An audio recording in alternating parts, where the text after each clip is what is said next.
자, 해마다 연말이 되게 되면은 맞이하게 되는 성탄절을 우리가 앞두고 있는데 연말 분위기하고 좀 연말 그러면 좀 들뜬 분위기도 있지 않습니까? 뭐 막년회니 뭐 성년회니 이런 모임도 많고 그런 일들이 있어서 사회적으로 여러 행사도 많이 하고요. 그리고 교회적으로도 이런저런 행사들을 이제 하게 됩니다. 성탄절이 되면은 교회에서 무슨 행사를 많이 하는데 예수님의 나심을 축하한다, 또 예수님의 탄생을 축하한다 이렇게 그런 의미들을 살려서 합니다만은 사실은 예수님이 태어나신 것을 기뻐할 일은 사실 2000년 전에 그때죠. 그렇죠? 2000년 전에 태어나셨잖아요. 그때 기뻐하고 축하하는 거죠. 그죠? 근데 우리들도 뭐 생일 그러면 생일 축하해 그러는데 뭐 매번 태어나는 건 아니잖아요. 근데 지금 예수님 어디 계시죠? 예수님이 이 땅에 오신 목적을 대속 사역을 다 이루시고 죽으시고 부활 승천하셔서 지금 하나님 보좌 우편에 앉아 계시죠. 그리고 그의 성령으로 그의 교회와 함께 하신 줄로 믿습니다. 자, 그렇게 해서 예수님께서 지금 왕으로서 지금 다스리고 계시거든요. 그렇기 때문에 교회는 예수님의 탄생을 축하한다는 의미보다도 예수님께서 하나님이 되신 그분이 사람의 몸을 입으시고 이 땅에 오셔서 하신 일과 그 결과, 그 목적이 무엇인가를 말씀으로 좀 바르게 좀 이해를 해서 그에 붙어 있는, 그 연합되어 있는 교회로서 이제 어떻게 충실하게 그를 따라가야 하는가, 이런 문제를 우리가 생각해 보는 것이 마땅한 것이고 그것이 더 중요하다 이렇게 생각이 됩니다. 그래서 오늘 이 말씀을 통해서 그 의미들을 한번 살펴보고 싶습니다. 자, 예수님께서 이 땅에 오셨다는 사실은 세상의 역사와 그리고 인류 역사의 생명이 되시는 분으로서, 근데 그분이 아주 미미하게 그리고 연약한 존재로 나타나셨다는 겁니다. 화려한 궁전도 아니고 볼품없고 초라한 마국간에 그분이 나타나셨습니다. 자, 그분이 그렇게 육신의 몸을 입고 이 세상에 오시지 않았더라면 이 세상은 그야말로 희망도 어떤 목표도 없이 그야말로 하나님의 진노 아래 형벌을 받고 살아갈 수밖에 없었을 것입니다. 자, 그런데 하나님께서는 하시고자 하신다면은 이 더럽고 추한 세상을 일거에 다 쓸어버리시고 보다 더 아름답고 더 좋은 세상을 얼마든지 한 말씀으로 만드실 수 있는 분입니다. 믿으십니까? 근데 그렇게 하지 않으셨죠? 오히려 이 악하고 더러운 세상을 어떻게 해요? 붙드시고 보존하시고 고쳐나가시고 그 가운데 새로운 것들을 나게 하셔서 그 새로운 것들로 충만한 역사를 이루어 가시는 그러한 일을 하셨다 그 말이에요. 그 일을 위해서 오신 분이 누구냐? 바로 예수님이시다라는 거예요. 그래서 그 예수의 생명을 이어받은 연장을 받은 그 생명체들이 이 땅에 존재하는데 그것이 바로 거룩한 교회입니다. 하나님께서 이렇게 하신 것은 하나님의 거룩한 일이요 하셔야만 할 일이었고, 즉 하나님의 이런 의무는 다른 것이 아니라 사랑 때문이었습니다. 그 사랑 때문에 성자 예수께서 인간이 사는 이 세상에 인간들이 살면서 만들어진 역사 속에 인간의 몸을 입고 나타나셨다라는 것입니다. 그것이 뭐냐? 성육신이라는 겁니다. 자, 마태복음 1장 21절 23절입니다. 아들을 낳으리니 이름을 예수라 하라. 이는 그가 자기 백성을 그들의 죄에서 구원할 자이심이라 하니라. 이 모든 일이 된 것은 주께서 선자로 하신 말씀을 이루려 하심이니 이르시되 보라 처녀가 잉태하여 아들을 낳을 것이요 그의 이름은 임마누엘이라 하리라 하셨으니 이를 번역한즉 하나님이 우리와 함께 계시다 함이라. 처녀 몸에 성령으로 잉태가 되셨다. 죄인의 씨로 태어나신 분이 아니라 자연적 출생법으로 태어나신 분이 아니라 성령으로 신비한 방법으로 처녀 몸에 잉태가 되셔서 사람의 실제 몸을 가지고 태어나신 분이 바로 예수님. 아들 낳으린 이름을 예수라 하라. 그 예수 이름의 뜻이 뭡니까? 그가 자기 백성을 그들의 죄에서 구원할 자다. 구원자. 호세아, 여호수아, 예수 다 같은 말이에요. 구원자라는 뜻이죠. 왜 우리를 구원하십니까? 뭐가 이뻐서? 하나님께서 뭐가 아쉬워서요? 아니요.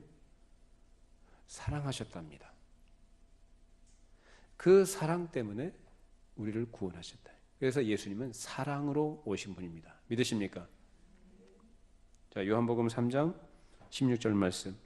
하나님이 세상을 이처럼 사랑하사 독생자를 주셨으니 이는 그를 믿는 자마다 멸망하지 않고 영생을 얻게 하려 하십니다. 이처럼 하나님의 독생자 예수님께서 이 세상에 인간의 몸을 입고 오셨다는 이 사실 뒤에는 이 세상을 사랑하신 그 하나님의 무한한 사랑의 계획에 따른 것이었습니다. 근데 우리는 사실을 너무나 자주 듣다 보니까 무덤덤해지고 그것을 당연시합니다만은 그럼 오늘 이 하나님께서 이 세상을 사랑하셨다라는 것이 무엇을 의미하는가? 그것을 깊이 한번 생각해 봤으면 좋겠어요. 그럼 여기서 이 세상이라고 할 때에 이 세상이라는 것은 뭘까요? 뭘 말할까요? 공간적으로는 이 세상에 있는 모든 인류, 인간 전체를 가리킵니다. 그 다음에 시간적으로는 그 인간들이 이 땅에서 생활하면서 생활과 생활을 이어가면서 시간 속에서 엮어가는 역사. 그래서 이 시공을 종합적으로 표현한 것이 바로 세상이라는 거예요. 그러니까 이 개념을 여러분이 정리를 딱 해두셔야 제가 앞으로 뒤로 말씀드리는 것을 여러분이 이해합니다. 그러니까 우리 보통 세상 그러면은 죄로 가득 찬 세상, 멸망 다 마땅한 세상 이 정도 개념으로 이해합니다만 그게 틀린 것이 아니라 오늘 제가 드리고자 하는 말씀, 즉 성육신 하신 예수님께서 이 세상에 오셨다는 것이 무엇을 의미하는지를 이해하기 위해서는 바로 여기서 말하는 세상이라는 것을 여러분이 잘 정리해 두셔야 돼요. 다시 말하면 모든 인간들과 그 인간들이 살아가면서 엮어가는 역사를 말합니다. 시간 속에서 이루어지는 역사. 그것을 세상이라고 말해요. 하나님이 그것을 사랑하셨대요. 그래서 오셨다고요. 그래서 무엇이 되셨다고요? 세상의 한 부분이 되신 겁니다. 그 한 부분으로 존재하는 것이 뭡니까? 교회입니다.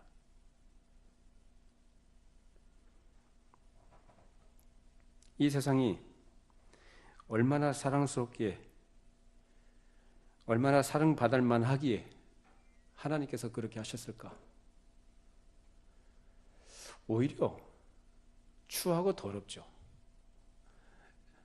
우리는 당신은 사랑받기 위해 태어난 사람이다라고 이렇게 얘기합니다만은 사랑을 필요로 하는 존재가 우리죠. 그런데 뭐가 사랑스러워서 하나님이 그렇게까지 하셨을까?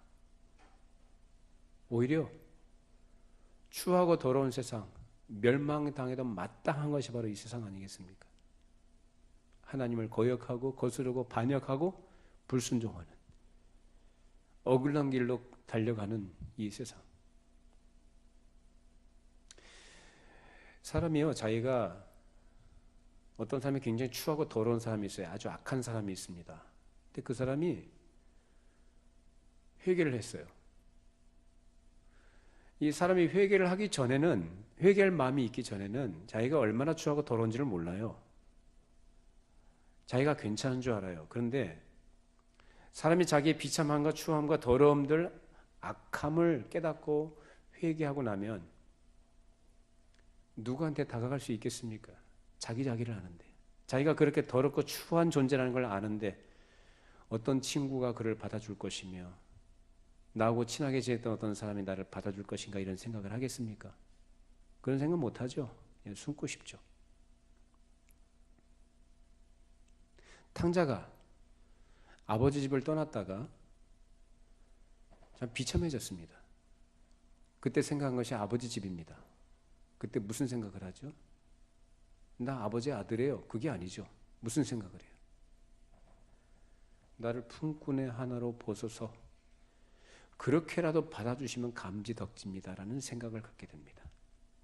아버지 집에 돌아왔습니다. 근데 아버지는 그 먼 발치에서 그 더러운 아들을 뛰어나가서 얼싸안고 품어주고 씻어주고 손가락에 금가락지를 끼워주고 옷을 새로 갈아입혀주고 다시 이전의 영광으로 복귀시켜 주셨습니다.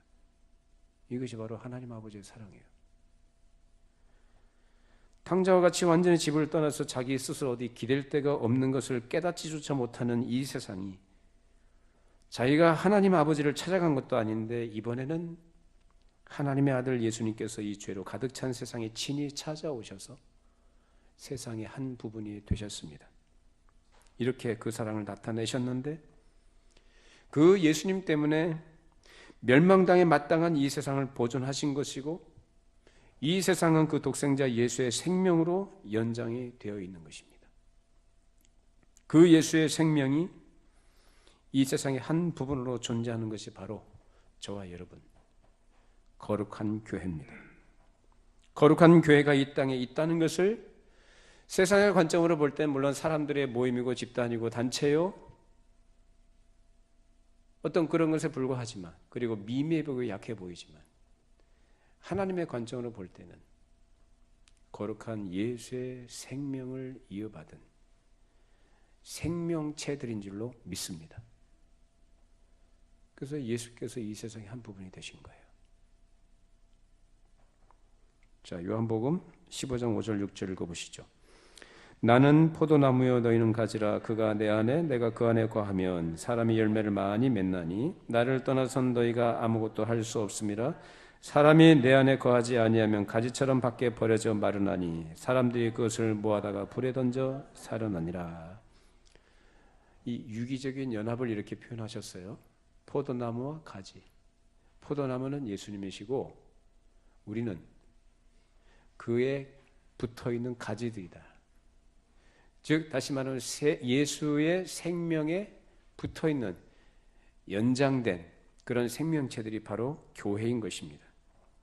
그것이 세상의 기준으로 볼 때는 미미해 보이고 소수의 어떤 부분일지라도 중요한 것은 예수의 생명에 붙어있는 가지라는 것입니다.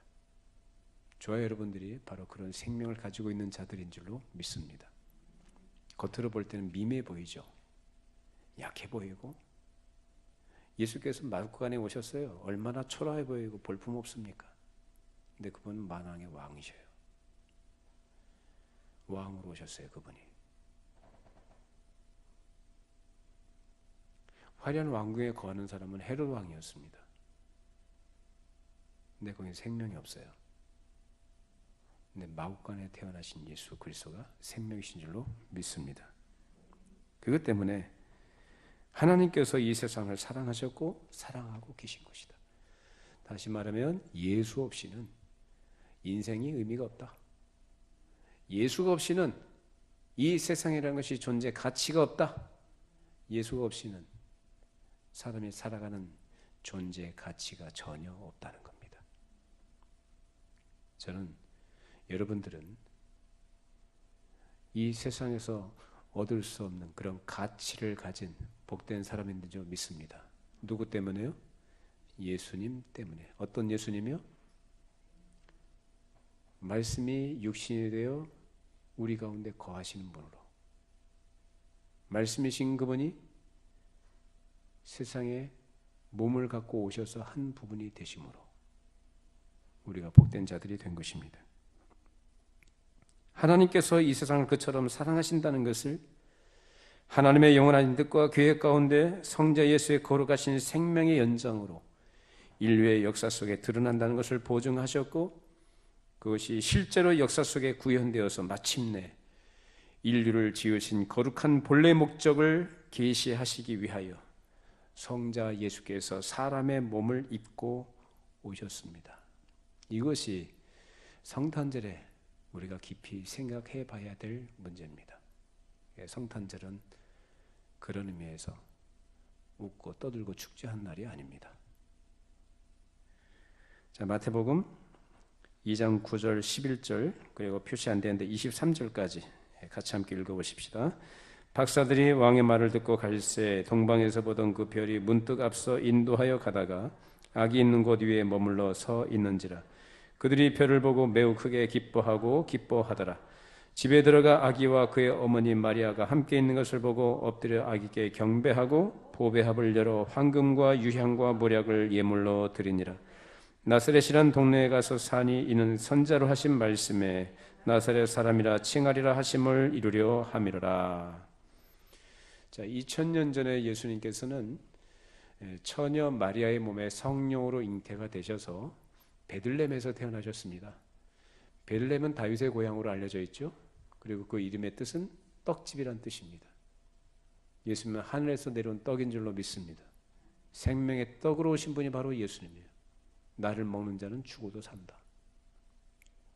그래서 베들레헴에서 태어나셨고 예수께서 이제 나사렛이라는 동네에 가셔서 거기서 이제 어려서부터 그래서 쭉 성장해 가십니다.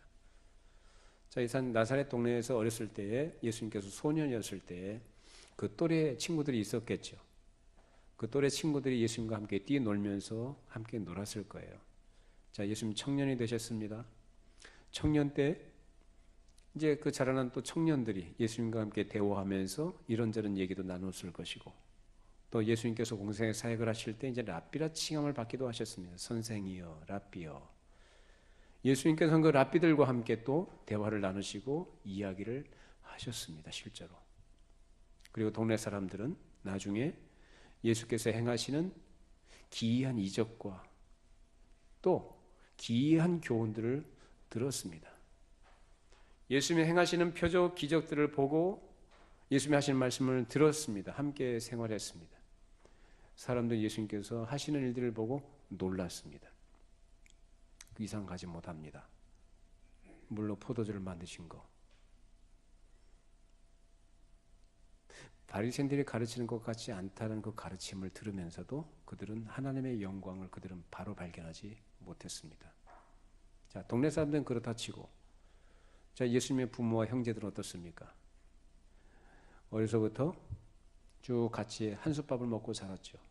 그 예수님이 어떤 생활을 해오셨으면 어떤 성장 과정을 거쳤는지 잘 알고 있는 사람들이 누구보다도 가족들입니다. 그 가족들 앞에 예수님께서 하나님의 영광을 증시하십니다마는 그들이 하나님의 영광을 발견합니까? 발견 못합니다. 집안 식구들한테 대접을 못 받으시는 거예요.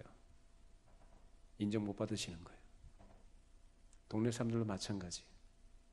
동네 사람들은 예수님께서 행하시는 일들과 하시는 말씀들을 볼 때는 뭘 생각할까요? 아, 신기한 일을 하는구나. 글도 배우지 않아도 어떻게 이런 말을 할까? 이 정도 수준에서만 예수님에 대한 이해를 갖고 있습니다. 그것이 그들의 한계였습니다. 그런 그들 예수님께서 뭐라고 하십니까? 아니요. 뭐라고 꾸짖지 않으세요. 왜 못 알아듣냐? 그러면서 막 뭐다 타박하지 않아서 예수님을 성자로 대접하지 않는 것에 대해서 예수님께서는 꾸짖지 않으셔요. 그냥 내버려 두세요. 왜? 거룩한 것을 계획에 주지 말고, 그 말씀처럼 못 알아듣는 사람은 못 알아듣는 거예요. 그러나 예수님께서는 고통 가운데 힘들어하던 사람들이 예수님을 찾아왔을 때는 그들에게만큼은 예수님께서 그들을 고쳐주시고 그들을 만져주시고 떠나가십니다. 그들은 예수님을 보기도 하고 듣기도 하고 만져본 사람들입니다. 분명히 역사의 시간 속에서 존재하셨던 예수님을 보고 듣고 만져본 것입니다. 예수님의 키가 얼마나 되는지, 피부색이 얼마나 되는지, 예수님께서 무슨 옷을 입고 다니셨는지, 예수님께서 어디서 무엇을 드시는지, 그러니까 함께 음식을 나눴던 사람들이고, 예수님께서 어디서 주무시는지 이런 것들을 다 보고 다 알고 있는 사람들이에요. 그리고 예수님께서 길에서 가르치실 때 함께 떡도 먹고 마시면서 그들의 가르치심, 예수님의 가르치심을 들었던 사람들이에요. 근데 그런 그들에 대해서 나중에 심판날에 그들이 예수님이 심판대 앞에 섰을 때 그들은 정죄받게 됩니다. 자, 누가복음 13장 22절 27절 말씀 함께 읽겠습니다.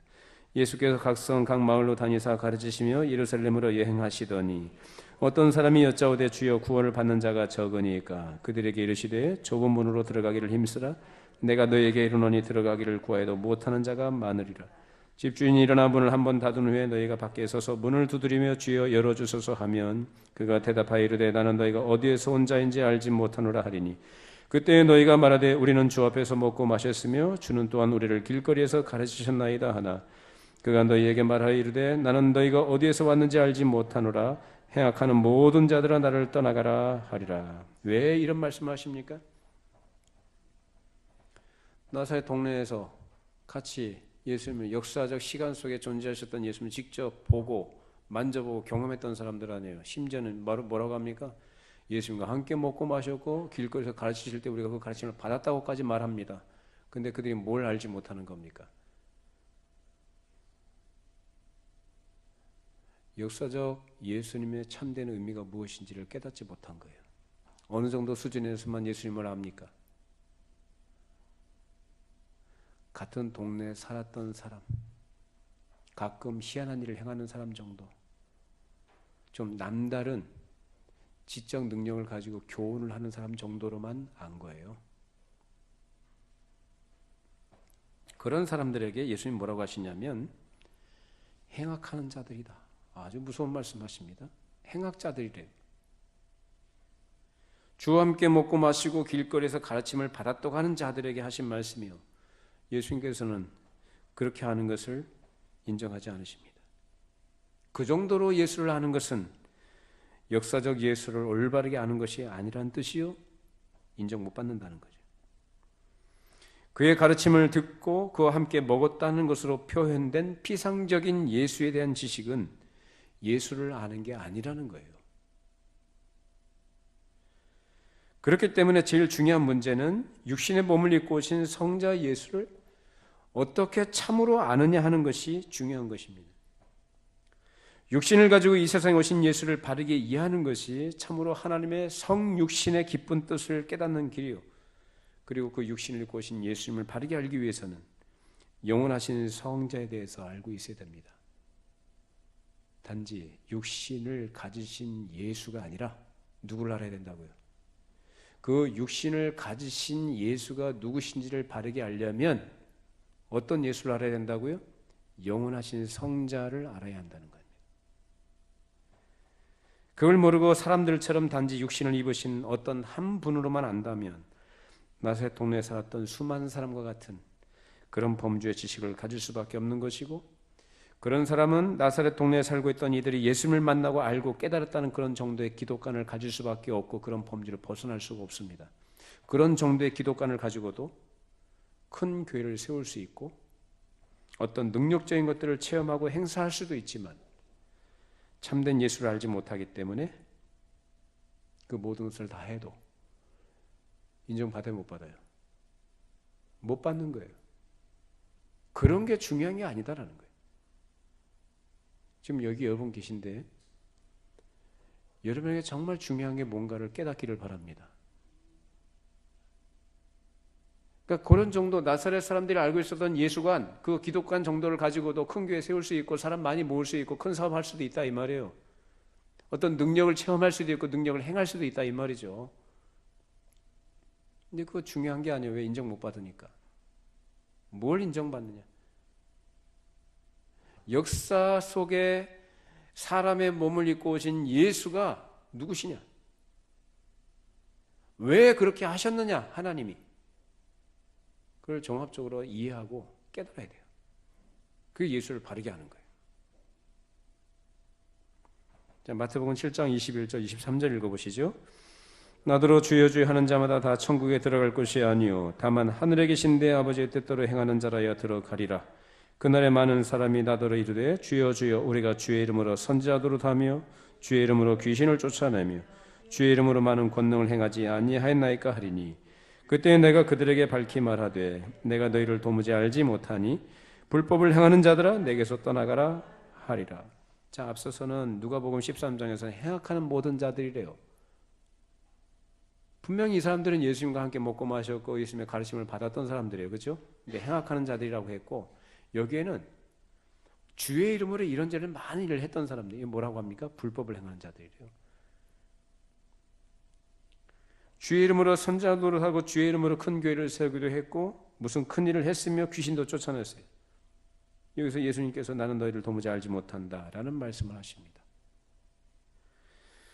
그렇다면 교회라고 하지만 교회가 아닌 것이고, 신자라고 하지만 신자가 아닌 것이고, 무슨 큰 일을 했다고 하지만 그 하나님 나라와 상관이 없는 일이고, 귀신을 쫓아내도 그것이 하나님의 일이에요, 하나님의 일이 아니에요. 하나님의 일이 아니에요. 전혀 관계없는 거예요. 그런 것들은 사이비 교회를 만드는 것이고, 설령 그것이 처음에는 진리로 출발했다 할지라도 나중에 그렇게 된 것이라고 한다면 그것이 다른 게 아니고 배교입니다. 배교라는 게 뭐 처음부터만 출발하는 게 아니라, 처음엔 진리를 알고 진리를 붙들고 진리로 시작한다고 하지만 나중에 그런 모양이 된다면 그게 배교라는 거예요. 아주 무서운 겁니다. 오늘날 이 세상의 흐름들이 그런데, 역사의 시간 속에서 예수를 참되게 아는 자들이 많이 나타나서 참 예수, 역사적인 예수를 바르게 증거했습니다마는 그 증거들을 들었던 사람들이 자기 시대에 맞지 않는다고, 그리고 고리타분한 것을 생각을 하고 이런저런 자기들의 생각을 첨가하기 시작을 합니다. 그런 생각을 가지고 만들어낸 교리들, 그런 생각을 가지고 만들어낸 종교적인 색채를 가진 것들을 교묘하게 꾸며냈고, 그런 것들을 꾸며낸 선생들이 먼저 신학생들을 가르쳤고, 그런 선생들로부터 배운 사람들이 나가서 교회의 강단을 잠식하게 됐습니다. 그것이 오늘날의 교회 현실입니다. 아침에 잠깐 얘기했던 자유주의 신학이라는 것이 바로 그겁니다. 자유주의 신학의 근본 뿌리는 하나님이 아니고 인간입니다. 역사적 예수에 대한 바른 이해와 깨달음을 가진 말씀의 종들이, 말씀의 사역자들이 전했던 말씀을 거부하고 자기 생각들과 자기 이론들을 첨가해서 사람의 생각을 집어넣어서 사람의 교훈으로 가르치고 그럴듯하게 포장을 해서 복음이라고 강단에서 선포하는 거예요. 앞서 말씀드린 것처럼 그런 정도의 기독관을 가지고도 얼마든지 큰 교회 세울 수 있어요. 사람들 많이 모을 수 있고 큰 행사할 수 있고 사업할 수 있어요. 예수님 뭐라고 하셔요? 행악자들이다. 불법을 행한 자들이다. 정죄받습니다.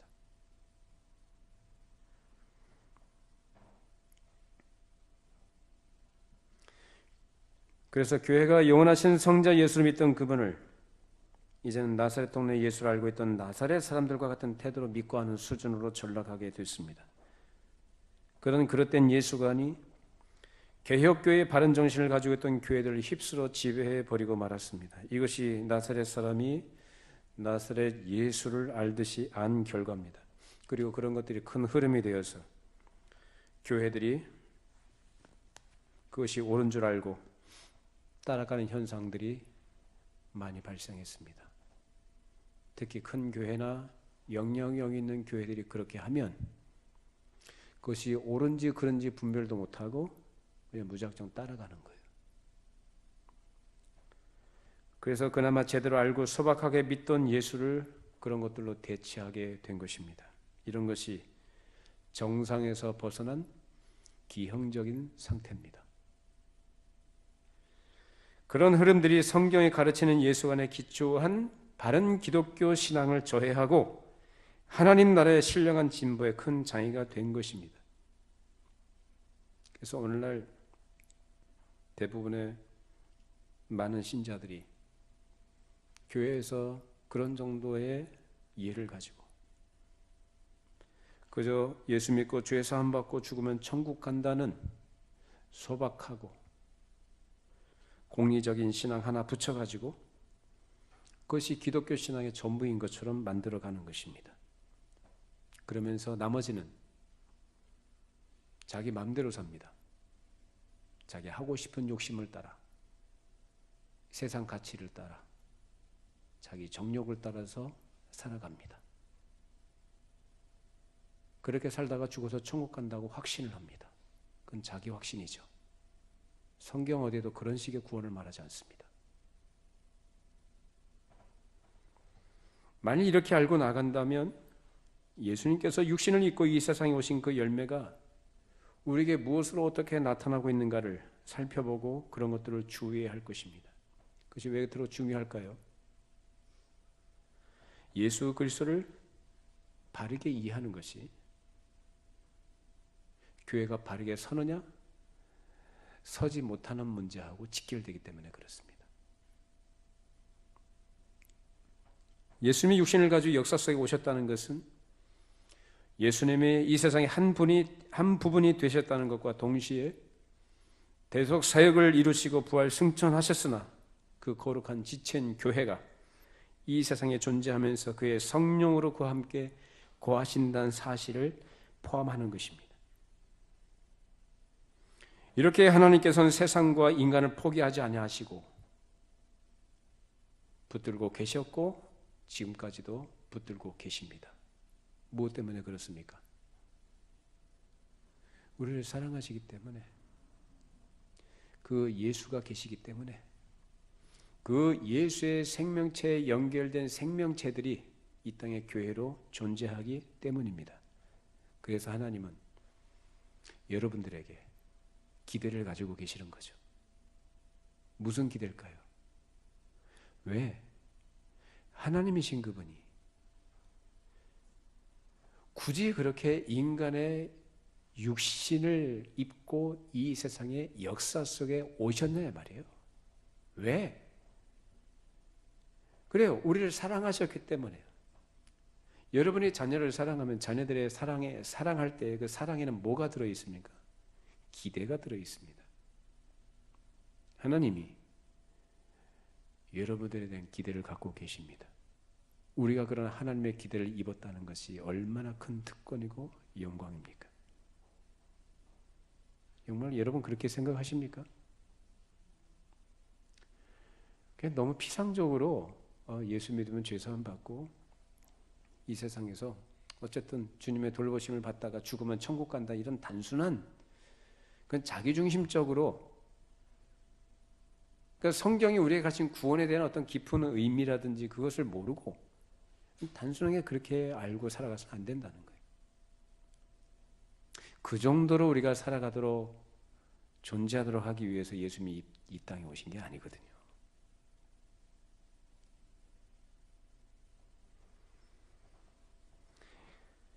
하나님께서 우리에게 가지고 계신 기대 속에는 하나님의 크신 사랑과 희생이 녹아 들어가 있습니다. 그것이 바로 예수 그리스도의 성육신과 그로 인해 결과된 우리의 구원인 것입니다. 그래서 뭐 하자는 겁니까? 뜻이 하늘에서 이루어진 것 같이 땅에서도 이루어지이다 라고 기도해라 가르치신 예수님, 그걸 위해서 오셨거든요. 하나님 나라입니다. 하나님 나라를 이루시기 위하여 하나님 나라를 이 땅에 구현하시고 하나님 나라의 완성을 위하여 예수께서 이 땅에 오셨다는 겁니다. 하나님은 왕이시오, 하나님이신 예수님은 우리의 왕이시오, 우리는 그의 백성입니다. 왕은 통치하시는 것이고 다스리시는 위치에 계신 분이요, 주권자예요. 백성들은, 요즘엔 백성이라고 하면 자존심 상해합니다.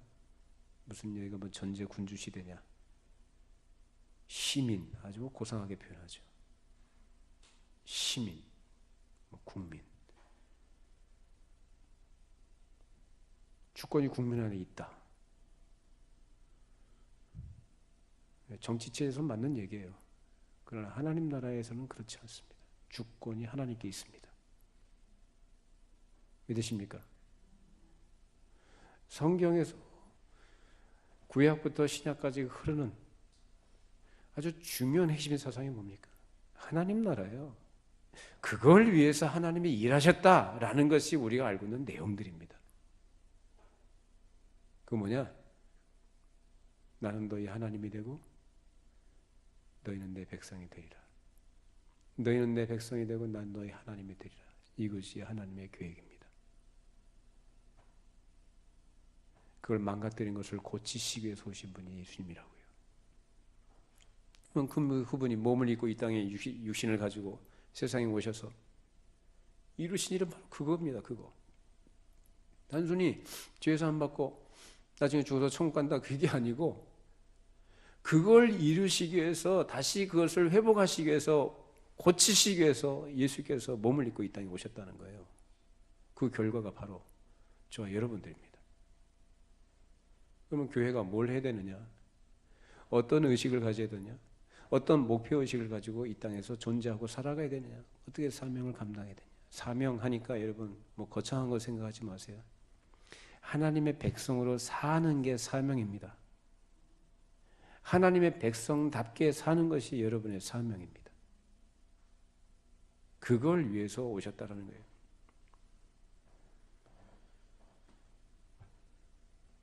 하나님께서 역사 속에서 이루신 놀라운 일에 대해 바른 이해를 갖출 때에 우리는 하나님의 걸어가신 뜻과 계획을 따라서 살아갈 수가 있습니다. 그걸 이해 못하면 그 뜻을 따라 살 수가 없습니다. 자기 뜻 살아가지.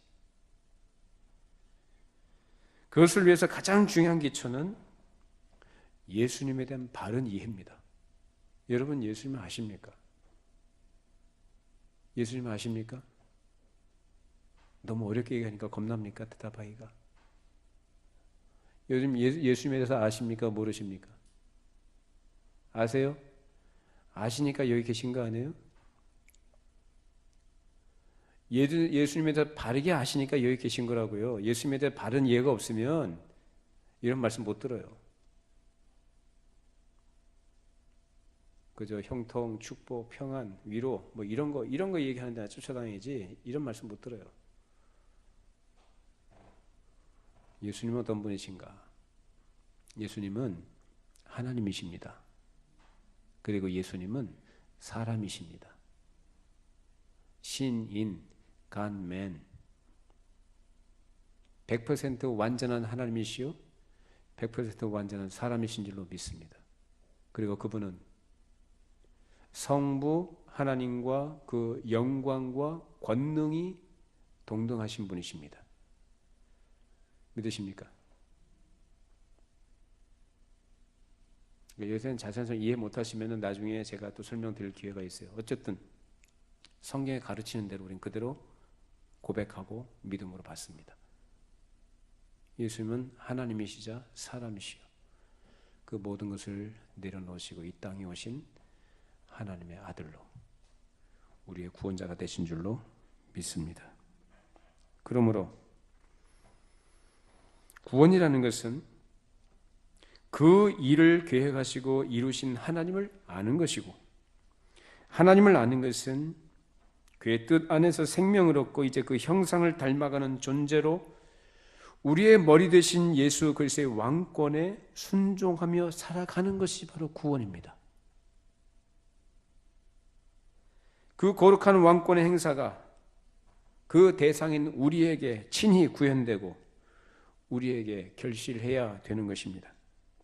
이런 사실을 무시하고 예수 믿는다고 하면서 단순히 죄사함을 믿고 이 땅에서 죽어서 천국 간다는 것으로만 자기 확인을 하고 세상 사는 동안에 종교심 가지고 공리적인 자기 만족을 추구하는 생활로서 보람을 느끼거나 또는 세상에서 도덕적으로 깨끗하게 사는 것으로 또 형통과 번영을 누리다가 나중에 하나님께서 부르시면 간다는 식으로 안다면 그것은 교회로서 정상적으로 장성하지 못한 것이고 하나님께서 우리를 구원하신 본래의 거룩한 목적을 무시해버리고 살아가는 일이 되고 맙니다.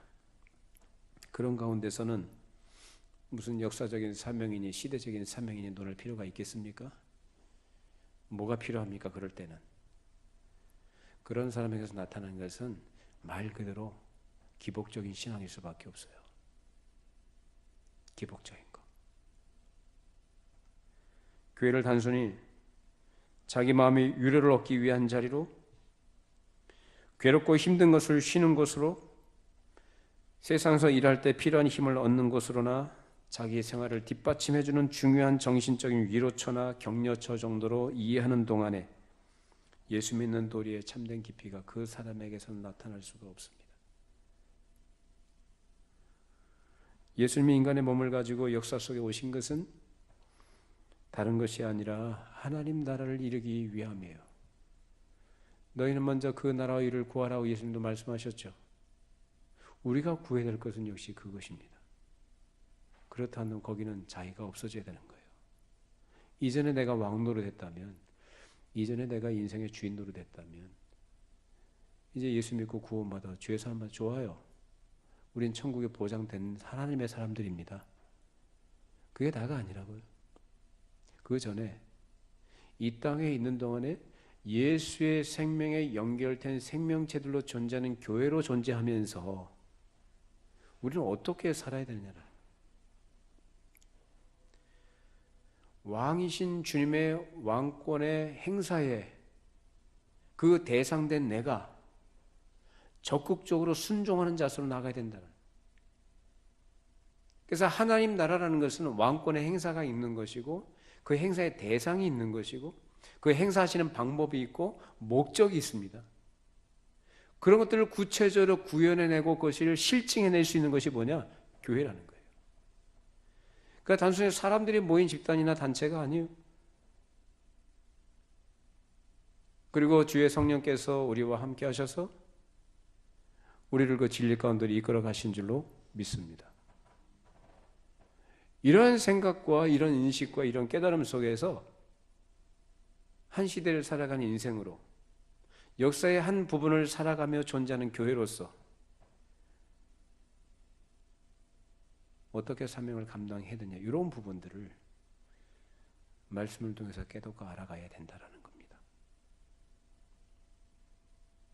결국은 우리를 주께로 이끄시기 위해서, 하나님 나라 백성으로 살아가도록 하시기 위해서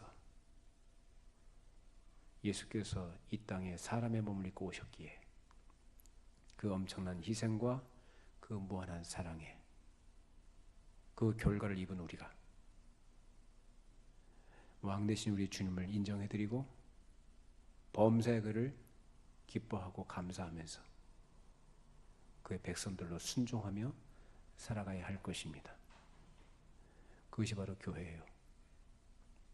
하나님은 우리가 그렇게 교회의 본질에 충실하고 살아갈 때 그 뜻을 이루시고 영광을 받으십니다.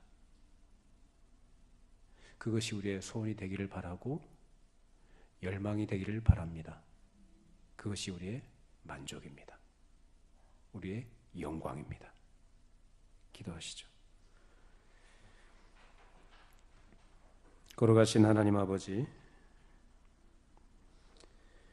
하나님 나라를 위하여 주의 걸어가신 뜻을 이루시기 위하여 이 땅에 사람의 몸을 입고 역사 속에 오신 예수 그리스도를 찬양하며 감사하며 영광을 올려드립니다. 지금도 그의 성령으로 그의 생명에 연결된 교회를 지키시고 돌보시고 함께 하심으로 예수 그리스도의 왕권에 순종하는 백성 되게 하심을 감사를 드립니다. 저희들이 이런 바른 이해를 가지고 우리의 왕이신 예수 그리스도의 통치와 그 다스리심과 그 뜻을 따라 우리가 즐거이 기쁨으로 순종하는 자들이 되게 하시고 하나님의 백성으로 이 땅에서 하나님 나라의 어떠함과 하나님의 거룩하심과 우리 주님의 복되심을 나타내며 생명을 전파하는 우리 생명체인 교회가 되게 하여 주시옵소서. 예수님의 이름으로 기도합니다. 아멘.